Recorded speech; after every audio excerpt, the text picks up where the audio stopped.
Así como el sábado, la semana se originó al tiempo de la creación y fue conservada y transmitida a nosotros a través de la historia bíblica.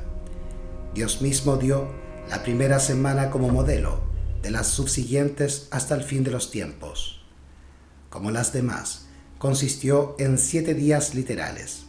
Se emplearon 6 días en la obra de la creación, y en el séptimo Dios reposó, y luego bendijo ese día y lo puso aparte como día de descanso para el hombre.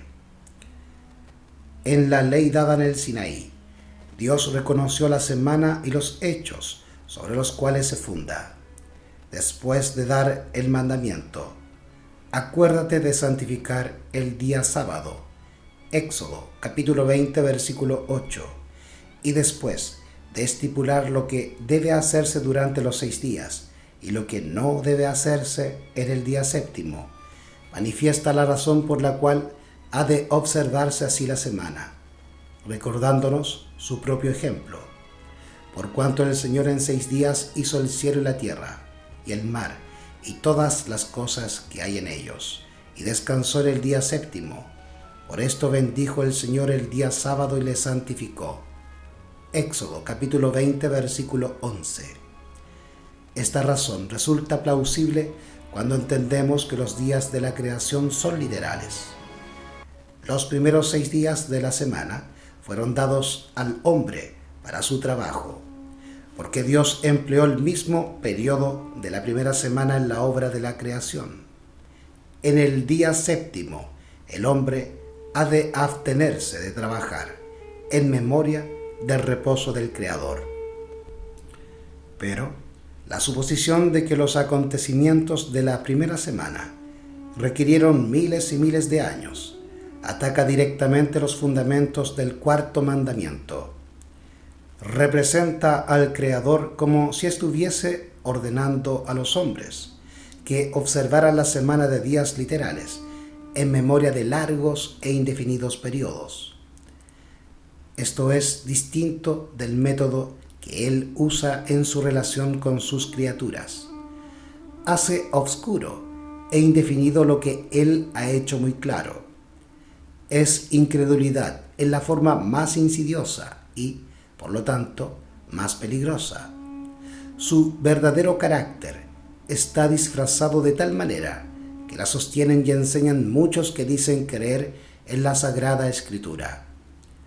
Por la palabra de Jehová fueron hechos los cielos y todo el ejército de ellos por el espíritu de su boca. Porque Él dijo y fue hecho, Él mandó y existió. Salmos capítulo 33 versículos 6 y 9. La Sagrada Escritura no reconoce largos periodos en los cuales la tierra fue saliendo lentamente del caos.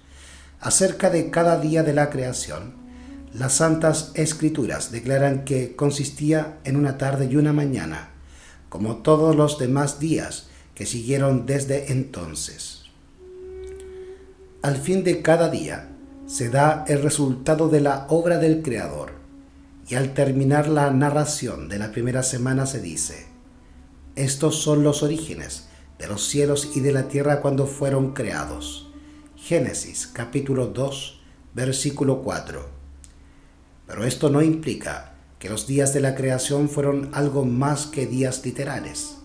Cada día se llama un origen, porque Dios originó o produjo en él una parte nueva de su obra. Los geólogos alegan que en la misma tierra se encuentra evidencia de que ésta es mucho más vieja de lo que enseña el relato mosaico. Han descubierto huesos de seres humanos y de animales, así como también instrumentos bélicos, árboles petrificados, etc., mucho mayores que los que existen hoy día o que hayan existido durante miles de años, y de esto infieren que la tierra estaba poblada mucho tiempo antes de la semana de la creación de la cual nos habla la Escritura, y por una raza de seres de tamaño muy superior al de cualquier hombre de la actualidad. Semejante razonamiento ha llevado a muchos que aseveran creer en la Sagrada Escritura a aceptar la idea de que los días de la creación fueron periodos de largos e indefinidos tiempos. Pero, sin la historia bíblica, la geología no puede probar nada.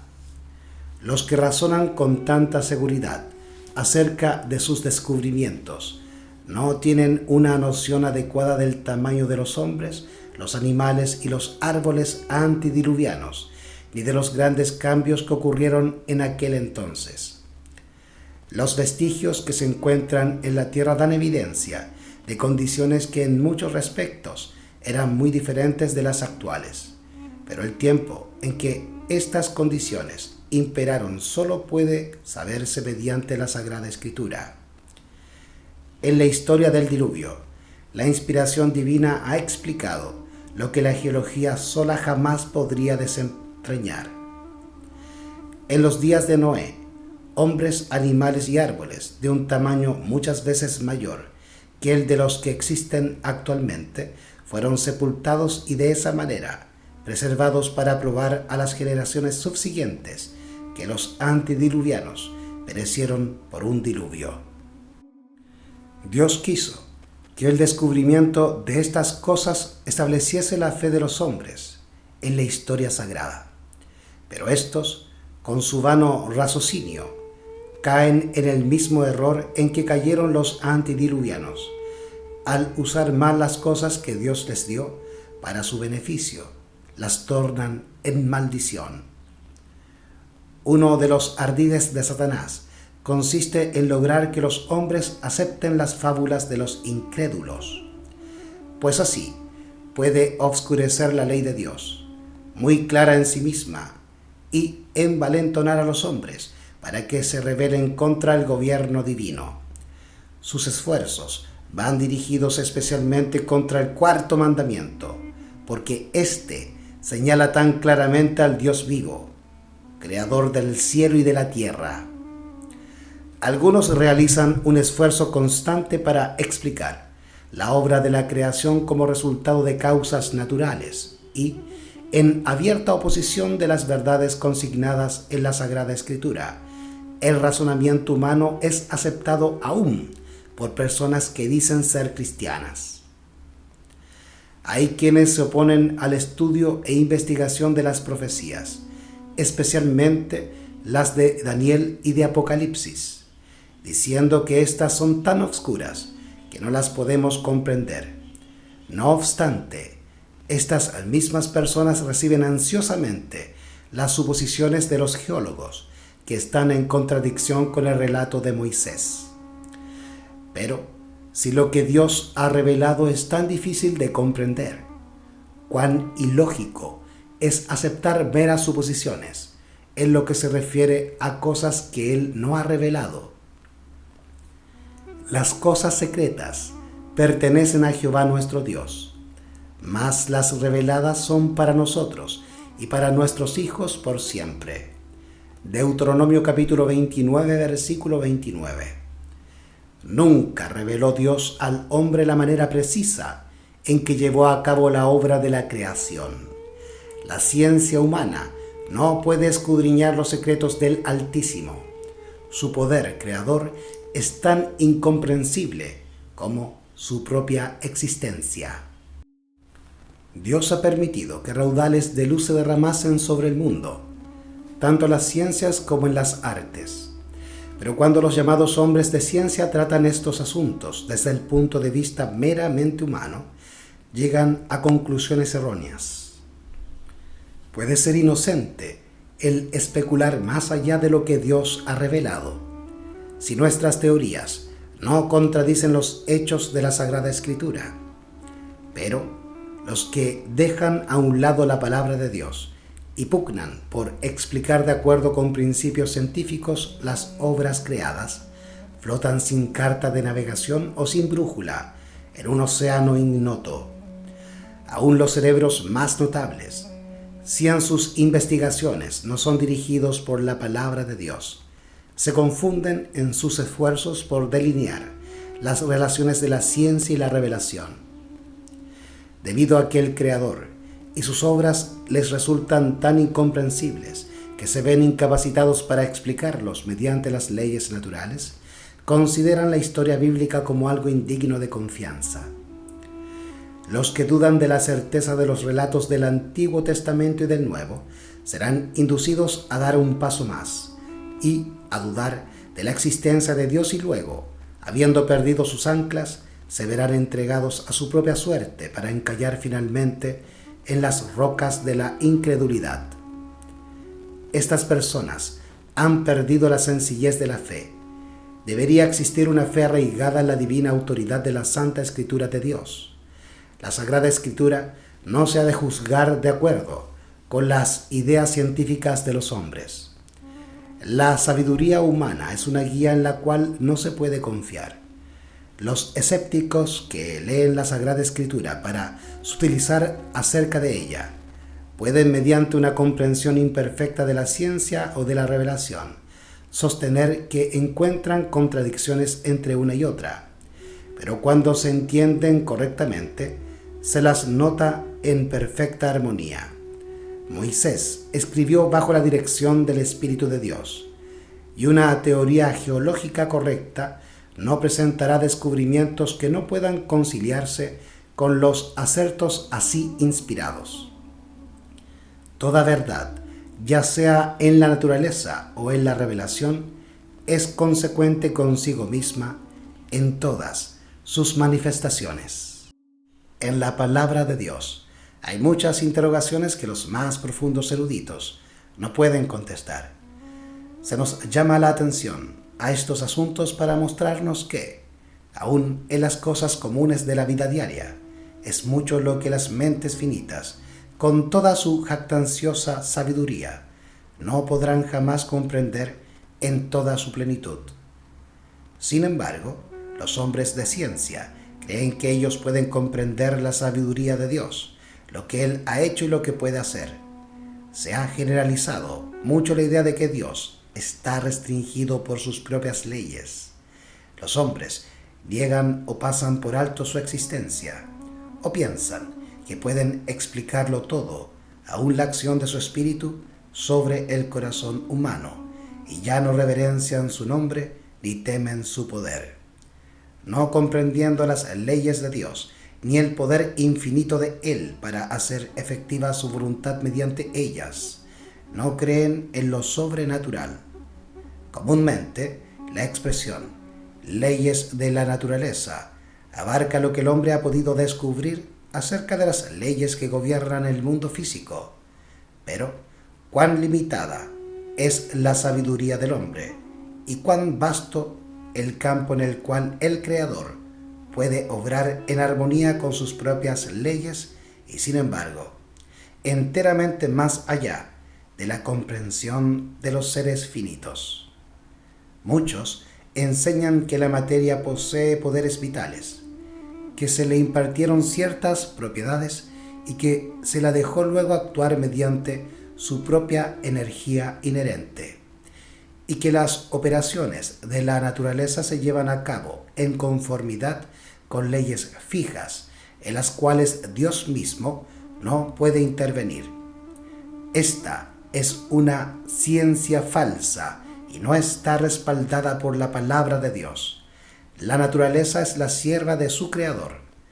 Dios no anula sus leyes, ni tampoco obra contrariándolas. Las usa continuamente como sus instrumentos. La naturaleza atestigua que hay una inteligencia, una presencia y una energía activa que obran dentro de sus leyes y mediante ellas. Existe en la naturaleza la acción del Padre y del Hijo. Cristo dice: mi Padre hasta ahora obra y yo obro.